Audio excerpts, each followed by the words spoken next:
এটা হচ্ছে রামেশ্বরমের শেষ বর্ডার, ভারতের শেষ বর্ডার। এটার নাম হচ্ছে ডানকুনি।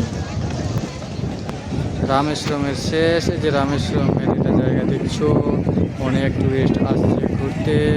এই যে লম্বা এটা 25 কিলোমিটার রাস্তা, সমুদ্রের ভিতরে আসছে। আমরা বাসে আসছি, অটোতে 1000 টাকা ভাড়া।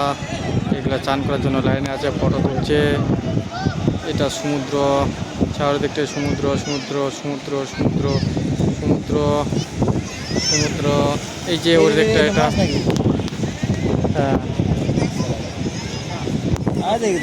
মাস্টার। তারপর এটা হচ্ছে শ্রীলঙ্কা, ওটার ওই পারে হচ্ছে শ্রীলঙ্কা, আর মাঝখানে একটু মাটি আছে, মানে ভিজে গেছে রাস্তাটা। আর এটা হচ্ছে আমাদের ভারতের পিলার, যাকে বলে রামেশ্বরমের শেষ। আর ওটা হচ্ছে শ্রীলঙ্কা, মাঝখানের মাটি, ওইটা মাটির পর শ্রীলঙ্কা হবে। দেখছো অনেক লোকজন, দেখছো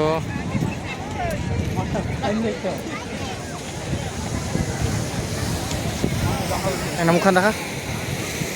হ্যাঁ যে কোনা এখান লাস্ট বর্ডারে চলে আসছি দেখতে। কিসের? সবাই যদি ভালো লাগে, ভিডিওটা যদি ভালো লাগে তো দেখতে আসো। কিসের লাস্ট বর্ডার? এটা তামিলনাড়ু। রাজস্থান কোয়া ছিল? রাজস্থান, তামিলনাড়ু আর কন্যাকুমারী, কন্যাকুমারী না, রামেশ্বরম আর রামেশ্বরম আর কি কয় শ্রীলঙ্কা। অনেক দিনে আসা ছিল, আজকে আসলাম। বাস বাস দিল খুশ। কোষ। আর তুই কি কোষ করাই কি মুখ ভোগ নাকি নাকি? অনেকদিন পর আসা ছিল, আজকে ভোগটা হলো রামেশ্বরম।